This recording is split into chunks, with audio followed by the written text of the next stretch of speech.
C'est l'histoire des chercheurs de chez Facebook. Ils avaient un rêve. Leur rêve, c'était que tout le monde ait accès à l'intelligence. Ou plutôt accès à un assistant intelligent. Et donc, ils ont fait comme tous les chercheurs, ils ont cherché. Ils ont cherché, cherché, et ils ont fini par trouver. C'est ainsi que naquit Monsieur Llama. Llama, ça veut pas dire l'animal, ça veut dire Large Language Model Meta AI. Et ce modèle d'intelligence artificielle, qui pourrait être comparé à ChatGPT ou d'autres, a une particularité. C'est qu'il est open source. Open source, ça veut dire quoi? Ça veut dire qu'on peut le télécharger sur son PC et l'utiliser sans connexion internet, sans envoyer aucune donnée à l'entreprise et de la manière qu'on veut, sans restriction. Ça veut dire que pour la communauté open source, c'est incroyable parce que le modèle Llama est performant. Mais évidemment, le monde n'est pas si rose, il y a de la concurrence. Et sont apparus des modèles de taille, des mecs de nulle part qui ont débarqué, comme par exemple Mistral, avec leurs modèles qui ont explosé ceux de Llama et qui étaient aussi open source. Mais le plus gros problème, c'est évidemment ChatGPT. Parce que eux, avec GPT-3 ou même GPT-4, ils sont beaucoup plus performants que Llama, mais ils sont pas open source. Donc ça fait que tous ceux qui s'intéressent pas forcément à l'open source sont allés vers ChatGPT. Et donc Llama, petit à petit, a perdu en classement. Mais ça, c'était jusqu'à hier. Monsieur Zuck, le fameux Zuckerberg, a débarqué avec sa petite chaîne, ses petits cheveux en bourrique, et a annoncé tranquillement que Meta allait sortir son prochain bébé, Llama 3. Et la particularité de ce petit bébé, c'est qu'il a clairement annoncé, droit dans les yeux, droit devant la caméra, que ce nouveau modèle allait être le plus performant de tous les modèles open source qui existent. Alors autant vous dire qu'il a lâché une petite dinguerie, une petite bombe dans la communauté open source, parce qu'il faut savoir que si tu mets open source et puissance, les possibilités sont décuplées comparé à un ChatGPT normal, où certes il y a des possibilités, mais c'est restreint, vous voyez, il y a des barrières et on peut pas faire tout ce qu'on veut, comme par exemple avoir un Dark GPT. Et bien avec le nouveau bébé de Meta, ça va être possible. Donc je vous propose aujourd'hui qu'on découvre qui est ce Llama 3, et surtout comment il fonctionne, quelles sont ses compétences. On part à l'aventure, vous allez voir, ça va être génial. Donc comme je vous l'avais dit, Monsieur Zuckerberg annonce que son IA est la plus intelligente, qui peut être utilisée de façon gratuite, parce que évidemment l'open source est égal téléchargement en direct et donc c'est gratuit. Il n'y a pas besoin de payer un abonnement de ChatGPT, il n'y a pas besoin de faire quoi que ce soit, juste le faire tourner avec ses cartes graphiques et c'est bon. Et la petite dinguerie, c'est qu'il va aussi l'intégrer dans ses lunettes. Vous savez, les lunettes Meta qui ont fait parler d'elles il y a quelques temps, on pourra porter des lunettes comme ça et avoir un assistant qui pourra voir en direct tout ce qu'on peut voir. Et ça, c'est fou. Mais pour ça, il faut d'abord qu'on ait une petite conscience de la puissance de Meta. Alors là, on est sur leur site, construisez l'avenir de l'IA avec Meta Llama 3. Donc sur leur site, ils l'annoncent clairement, les performances sont améliorées, ils expliquent qu'il excelle dans les nuances linguistiques, la compréhension contextuelle et les tâches complexes telles que la traduction et la génération de dialogues. Ils l'avaient annoncé en même temps que les lunettes, Meta, ils vont développer des petits personnages en même temps qui sont très personnalisés en fonction des tâches. Et donc forcément, ces personnages seront améliorés en même temps. Donc il explique que Llama 3 peut gérer des tâches en plusieurs étapes sans effort et qu'il est globalement plus intelligent. On peut voir qu'on peut le télécharger ici, vous avez juste à cliquer et après vous remplissez ce petit formulaire et vous pourrez avoir accès à Llama 3. J'espère que vous savez comment faire tourner un modèle open source sur son PC directement sans avoir besoin de plateforme. Si vous ne savez pas, je pourrais peut-être faire quelque chose pour vous, on verra si c'est demandé dans les commentaires. Et donc on arrive au moment le plus intéressant, la petite comparaison entre les différents modèles open source. On va faire simple, je ne vais pas vous expliquer les clusters 24K personnalisés récemment annoncés. Ce qui est intéressant à comprendre, c'est qu'il a été entraîné sur un ensemble de données de formation 7 fois plus grand que celui pour Llama 2 et qui comprend 4 fois plus de code dans son entraînement. Et donc il en résulte le modèle Llama le plus performant à ce jour qui prend en charge une longueur de contexte de 8K qui double la capacité de Llama 2. Ça veut dire le contexte, c'est en fait la taille du token qu'il peut prendre en charge. Avant, il était à 4K, maintenant il est à 8K. Ça veut dire qu'il comprend plus de contexte. Ça marche aussi avec par exemple les documents qu'on lui donne. Il va avoir plus d'intelligence dans la compréhension des documents, plus d'intelligence dans la compréhension des prompts, du code, des images. Enfin bref, il aura une meilleure compréhension pour l'input et ça, c'est magnifique. Donc si on passe à la comparaison pure et dure, on peut voir qu'il l'a comparé avec le modèle de Google, Gemma, et Mistral 7B. On peut voir qu'il est foncièrement meilleur sur tous les points. Moi, le critère que j'aime beaucoup regarder, c'est Human Eval, parce que c'est connu en fait. Les modèles, on ne peut pas vraiment les comparer sur les évaluations qui sont faites, parce qu'en fait, ils peuvent être entraînés pour avoir des bons résultats à ces évaluations-là précises. On peut prendre par exemple l'image d'un enfant où tu lui donnes le corrigé avant de lui faire l'examen, et ben il va apprendre ce corrigé, et le jour où tu lui donneras l'examen, il va juste recracher le corrigé, et donc il aura 20 sur 20, et ça ne voudra pas dire qu'il est plus intelligent. C'est un peu la même chose avec les modèles. Les critères ne sont pas toujours représentatifs de la réalité, et donc un bon critère qui ne peut pas être falsifié, c'est le critère de l'évaluation humaine. C'est intéressant à regarder et on peut voir qu'en fait il a doublé le modèle de Google et ça c'est très surprenant. Je pensais pas qu'il allait être aussi meilleur que ça. C'est bizarre, c'est dommage qu'ils le comparent pas à Llama 2. En tout cas, on avait vu que Gemma et le modèle de Mistral étaient meilleurs que Llama 2. Et effectivement, il a carrément doublé la compétence et la capacité de ce modèle-là. Et c'est intéressant aussi de regarder les maths parce que les maths, c'est pas vraiment un critère qu'on peut falsifier ou qu'on peut pré-entraîner. Et on peut voir aussi qu'il est bien meilleur, presque 3 fois meilleur que les autres modèles. Donc c'est trop stylé. Donc ces deux modèles, Mistral et Google, ils étaient open source.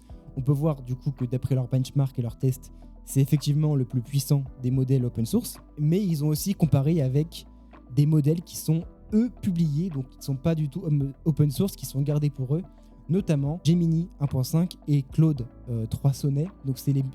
Donc Gemini, c'est également le modèle de Google, mais qui est lui privé et beaucoup plus puissant, et Claude 3 Sonnet, c'est la même chose. C'est un modèle qui est publié, qui est beaucoup plus puissant, mais qui n'est pas open source. Et donc c'est intéressant aussi de voir cette comparaison avec des modèles qui ne sont pas open source. Et on peut voir qu'ils s'en sortent vraiment très bien. Tellement bien que leur modèle de Llama 3 est meilleur en fait sur l'évaluation humaine. Ça, c'est une dinguerie. C'est trop stylé. Bien qu'ils se fassent dépasser par Gemini sur les maths, mais on sait que Gemini, ils sont très forts là-dedans. Par exemple, Gemini, c'est un des modèles qui est capable d'analyser une vidéo entière. Ça, c'est trop stylé. Donc voilà, ça c'était pour la comparaison. C'est trop stylé. J'ai trop hâte de l'essayer. En tout cas, ça annonce que du bon. Donc maintenant, on continue avec l'explication du développement du modèle d'intelligence artificielle par Meta. Donc c'est très bien, ils sont très transparents, c'est très intéressant. On voit que la première étape, c'est de déterminer les cas d'utilisation qui vont être pour l'IA. Par exemple, si on veut que le modèle soit compétent dans telle ou telle utilisation, par exemple pour faire des mails, pour faire des lettres ou encore pour régénérer des images, ben voilà, ça va être la première étape pour déterminer les cas d'utilisation. En deuxième, c'est le moment, je pense, où on va l'entraîner. Donc là, on va définir les utilisations. Ensuite, on va préparer toutes les ressources. Par exemple, si on doit lui apprendre à faire des images, on va préparer plein d'images. Pareil pour des textes, des emails, voilà, c'est en fonction des cas d'utilisation. Donc là, c'est l'étape de préparation. Ensuite, on va l'entraîner. Donc, on va l'entraîner sur ces ressources-là. Et enfin, on évalue les résultats et on améliore en fonction des résultats, en fait, de l'itération. Et voilà comment ils entraînent leur modèle. Donc ça, c'est la deuxième étape. Troisième étape, c'est l'étape du système level. Voilà, on le voit ici. Si vous voulez lire, vous pouvez. Mais en gros, ils expliquent qu'ils ont mis des bouchées doubles sur la création et le développement de garde du corps de sécurité sur ce modèle 3. Donc on peut le voir ici, MetaGuard 2, c'est un peu le garde du corps qui s'assure qu'on ne fait pas n'importe quoi avec le modèle. Ensuite, ils ont mis un MetaCode Shield pour que le code interne ne soit pas piraté ou cassé ou je ne sais quoi. Et enfin, la quatrième étape, c'est le Build Transparency. Donc c'est la création, la construction transparente. Donc ils ont fourni avec le modèle évidemment un projet GitHub qui explique tout, un peu la notice, les conditions d'utilisation du modèle pour qu'on puisse bien l'utiliser comme il faut et pour que ce soit totalement transparent. Et c'est ça qui est beau en fait avec l'open source, c'est que toute la communauté y a accès et que c'est un projet commun en fait. Et ça c'est magnifique. Donc voilà, on arrive à la fin du site. Ils expliquent à la fin que Meta AI est disponible sur Internet. Donc si on tape meta.ai, on va pouvoir discuter gratuitement sans aucune limitation avec l'intelligence artificielle. Mais malheureusement, retournement de situation, c'est pas possible. En fait, je pense que c'est juste un problème d'Europe. Il faut que ça passe dans les conditions de l'Union européenne. Nous, en Europe, on n'a pas encore accès. Donc c'est très dommage. Mais évidemment, vous pouvez toujours télécharger le modèle sur votre PC et l'utiliser vous-même. Et j'ai une deuxième bonne nouvelle. Vous pouvez le télécharger directement sur le site de Ollama. Ollama, qu'est-ce que c'est ? C'est un peu un hébergeur pour les modèles open source. Donc on peut voir que là, on a le Llama 3, le tout nouveau. Mais on a aussi le modèle de Google, on a Mistral, enfin on a tout plein de modèles qu'on peut télécharger et utiliser directement. C'est un peu un simplificateur d'utilisation des modèles open source. Donc moi personnellement, je l'utilise beaucoup, c'est super pratique. On peut notamment le connecter avec Recast pour avoir des commandes automatiques et un peu en assistant intelligent sur son PC. Et ça, c'est trop kiffant. Donc on aurait pu s'arrêter là, mais les amis, je suis votre sauveur. Évidemment votre serviteur plutôt. Donc je vous ai dégoté une petite vidéo d'un Américain qui fait la démonstration du modèle Meta AI et je pense qu'on va pas être déçus. Donc voilà, la vidéo c'est du frérot MadvidPro AI, ce petit frérot là. Je vous conseille fortement sa chaîne, elle est trop cool.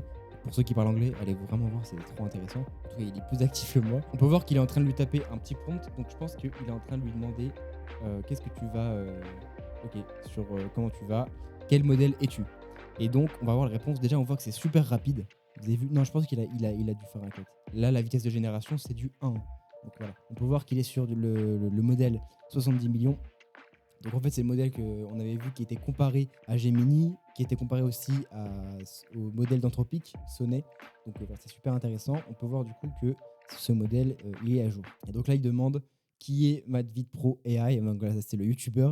C'est pour montrer un petit peu la démonstration de la recherche sur Internet. Et il va continuer encore sur une autre proposition. Il a fait un prompt sur la science et on peut voir la vitesse à laquelle ça écrit, c'est incroyable. Donc voilà, ça c'est intéressant. Il démarre, il dit bon, on va super une question de physique. Et donc là, il dit bon, bah, selon les lois de la physique, machin, voici comment ça fonctionne. Et donc il explique son raisonnement. Et à la fin, il met une petite note, un peu comme GPT au début, il mettait beaucoup de notes, même si là, c'est pas du tout, sachant que je suis une IA, machin, ça reste dans le domaine de la science, donc c'est vraiment intéressant. Et là, les amis, il va faire ce qu'on attend le plus, ce qu'on attend tous. La fonctionnalité que les autres modèles n'ont pas, c'est la génération d'images en temps réel. C'est-à-dire qu'il va écrire et en direct, ça va modifier l'image. Vous allez voir, c'est assez bluffant. Donc, il va commencer à faire son prompt. Il va commencer à écrire. Et là, il met paint me an image of. Et voilà. Et en fait, là, on peut voir que quand il écrit, l'image est prévisualisée déjà et déjà pré-générée à chaque fois. Et par exemple, là, il a mis un chat. Et un chat est arrivé. Et après, il peut mettre eating. Hop, ça veut dire manger. Hop, le chat, il est en train de manger quelque chose. A fish, ça se transforme en poisson. Il supprime le poisson et il met une carotte. Ça se transforme en carotte. Enfin, c'est une dinguerie. C'est automatique. Là, c'est en temps réel. C'est en temps réel. C'est-à-dire qu'il est en train d'écrire, ça comprend et ça génère en temps réel. Donc là, il est en train de manger une vache. Enfin, c'est marrant, c'est fou. Donc voilà. Et en plus, si on peut faire pause, on peut voir que c'est de la bonne qualité, hein, franchement. Je pense que c'est au moins du niveau de GPT en termes de génération d'images. Bon, c'est évidemment pas du mid-journée, mais franchement, on est sur un bon niveau. Zuckerberg avait aussi annoncé dans sa vidéo que Meta AI est en plus boosté avec des recherches de Google. Donc, ça veut dire quand on lui pose une question, il va prendre des sources de Google, un peu à la Perplexity.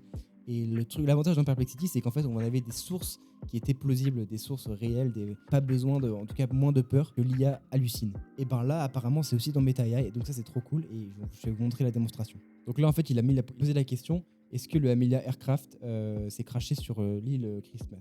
Ok. Et en fait, on peut voir qu'il y a des 1, 2, 3, 4 qui sont comme sur Perplexity. En fait, c'est des sources. Et donc là, on peut cliquer sur voir les sources. Et on peut voir qu'il y a eu la même recherche qui a été faite sur Google pour pouvoir répondre à la question correctement. Donc ça, c'est encore un truc supplémentaire dans la sécurité, c'est qu'on est sûr, ou en tout cas, on a moins peur que l'IA hallucine et surtout aller à jour. En fait, parce que là, aujourd'hui, par exemple, GPT-4, c'est pas encore à jour. Il peut faire des recherches sur Internet, mais déjà de 1, c'est super long. Et de 2, c'est pas d'aussi bonne qualité de ce qu'on pourrait retrouver sur Perplexity, par exemple. Et là, les amis, c'est le moment tant attendu. La fonctionnalité que personne n'a, le fait de pouvoir générer une image qu'on va pouvoir ensuite animer. Et ça, j'ai trop hâte de voir, je vais vous montrer, vous allez voir, c'est incroyable. Je pense, ma théorie, c'est que GPT va péter un câble, en tout cas OpenAI va péter un câble, et va forcément inclure la fonctionnalité dans ChatGPT bientôt, parce que vous allez voir, c'est trop stylé, et ouais, c'est kiffant, ça fait des petits gifs, vous allez voir. Donc là, il clique sur... Voilà, là, il a mis le prompt, imagine un dog mode. Je crois que c'est imagine juste dog mode, imagine un chien, quoi. Et on va voir que voilà, ça génère déjà 4 images, donc c'est stylé, et en plus, on a 2 boutons maintenant, on a Edit et Animate. Edit, c'est pareil que sur GPT, on va pouvoir éditer la photo. Donc en fait, on va entourer une partie qu'on veut changer, on met un petit prompt et hop, ça change. Mais quand on appuie sur Animate, on va voir ce que ça fait. Attention, ça charge et tada! Incroyable, incroyable. En fait, ça fait des sortes de gifs, en fait, on va dire. C'est des petites vidéos qui se génèrent directement à partir de l'image. Et franchement, c'est de la qualité, hein. Franchement, je suis très étonné. Sur un bouton, regardez celui en bas à droite là. Il est trop cool, c'est trop cool. Voilà, il fait pareil avec Nuclear Explosion. Franchement, c'est trop stylé là. Regardez celle-là en bas en noir et blanc. Franchement, c'est trop cool. Franchement, j'adore. J'ai trop hâte que ça arrive sur GPT ou même j'ai trop hâte d'essayer sur Meta. Mais c'est trop cool et ça, je vous rappelle que c'est gratuit. Tout ça, c'est gratuit. C'est open source. Ça veut dire que ça va être possible de faire tourner ça en local sur PC. Et surtout, c'est accessible sur le web gratuitement à tout le monde. Et donc là, il va faire un 3e essai avec Pépé de Frog. Donc on va voir que ça charge. Il clique sur Animate. Attention. Tada. Donc là, on peut voir que lui, il respire. Lui, il lève la main. Lui, c'est l'eau qui bouge. Et lui, il y a des petites paillettes derrière lui. Voilà, il agrandit. C'est trop cool. Et c'est trop bien fait. Ça fait des petits gifs. Hier, on pouvait faire même pas à peine une image. Après, on a pu faire une image de haute qualité. Maintenant, on peut faire une mini vidéo de qualité sur un bouton. Voilà, il fait pareil avec Mario. Voilà, il le met dans le swamp, dans le pays des swamps.